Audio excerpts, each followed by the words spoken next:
माताच पिता त्वमेव बंधुश्च सखा त्वमेव विद्या द्रविणं त्वमेव सर्व मम देव देव। हे माझ्या धर्मबंधूनो, या रुपेश भाऊची स्मृती स्मरणात ठेवा। परमार्गी देह त्यागिले, या भैयानं परमार्गी देह त्यागिले अशी एक महान विभूती, ज्या वर्धनस्थ बाबांच्या आपण छत्रछायेखाली ज्या परिवारात आपण वाढलो, असे वर्धनस्थ मोठे बाबा, ज्यांनी रिद्धपूरचा कळस केला, बीडचं महालक्ष्मीचं मंदिर ज्यांनी केलं, असे मोठे मूर्त छोटी और कीर्त बड़ी, पूर्ण विश्वामध्ये मूर्त छोटी और कीर्त बड़ी, रिद्धपूर का कलश बनाया, असा पंथात झेंडा लावलेले वर्धनस्थ बाबा, मोठे बाबा।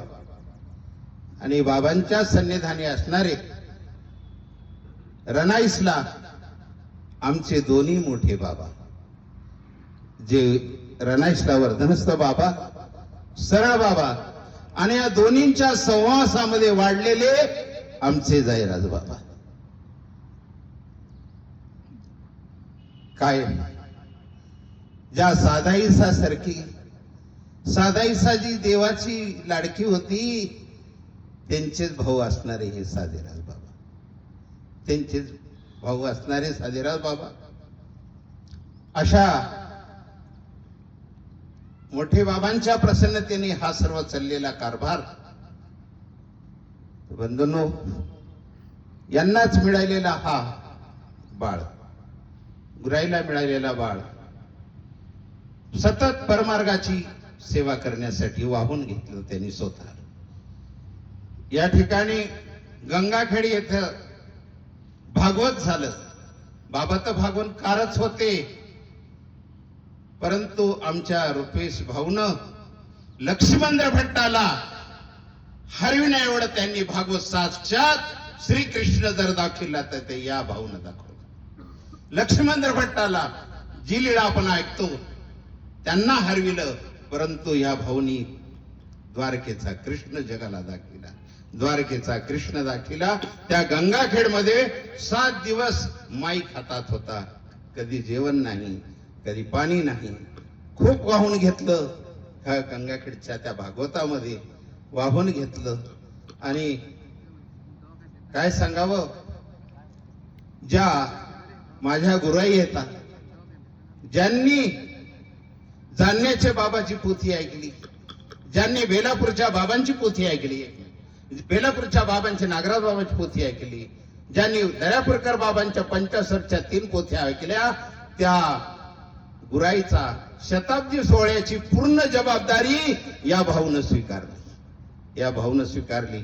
अशा हे भाऊ आपल्यातून निघून गेले, पण मला जाता सांगायचंय, ज्यावेळेस आम्ही अमोल शिंदे डॉक्टरकडे नेलं, या लेकरांनी नेलं, हे समोर लेकरू बसलेलं आहे, याची वय नसताना सुद्धा कारमध्ये टाकून या लेकरानं नेलं। आणि अमोल डॉक्टरने सांगितलं, आताच्या आता तुम्ही नांदेड गाठा किंवा लोहा गाठा, एवढा रस्ता खराब, 1.5 तास लागतात। या मुलानं 15 मिनिटांमध्ये डॉक्टरच्या समोर कारनं गेट उघडून मध्ये नेलं। किती वाचवण्याचा प्रयत्न केला या लेकरांनी, स्वतः चालवून, कार चालवून प्रयत्न केला, पण काळापुढं आपलं काही चालत नाही। त्यावेळेस मात्र त्या जेव्हा शेवटच्या स्टेपला मात्र भाऊनं एक वाक्य सांगितलं, जनरहित ग हरी कपाठी, मज घेऊन जावे, अंतिम श्वासी देवा माझ्या, तू जवळी राहावे। त्यावेळेस देवच जवळ होता। अशा पद्धतीतून असा दुःखद प्रसंग आम्ही सर्वांनी अनुभवला। माझी या ठिकाणी येण्याची पात्रता नाही त्यांच्या, परंतु भाऊनं खरोखर परमार्गासाठी हे मायबाप किती वसुदेव देवकी सारखे आहेत. भाऊचे आई वडील आहेत ना, ते वसुदेव देवकीसाठी आहेत. जे देवाचं वचन आहे वसुदेव सारखे आहेत.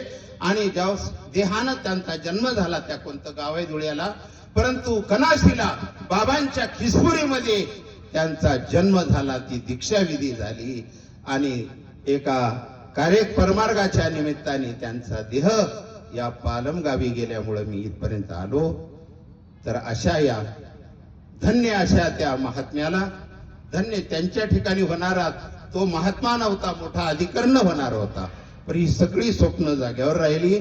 तर मी या ठिकाणी परभणी जिल्ह्याच्या वतीने, सर्व जामोदेकर परिवाराच्या वतीने व गंगाखेड आमचं खेडकर बाबांचं संस्थान, भावई संस्थान व पेठ पिंपळगाव येथील श्री दत्त संस्थान, कोटी परिवार आणि मी माझ्या परिवाराच्या वतीने या ठिकाणी भावपूर्वक श्रद्धांजली समर्पित करतो. दंडोत प्रणाम. दंडोत. यानंतर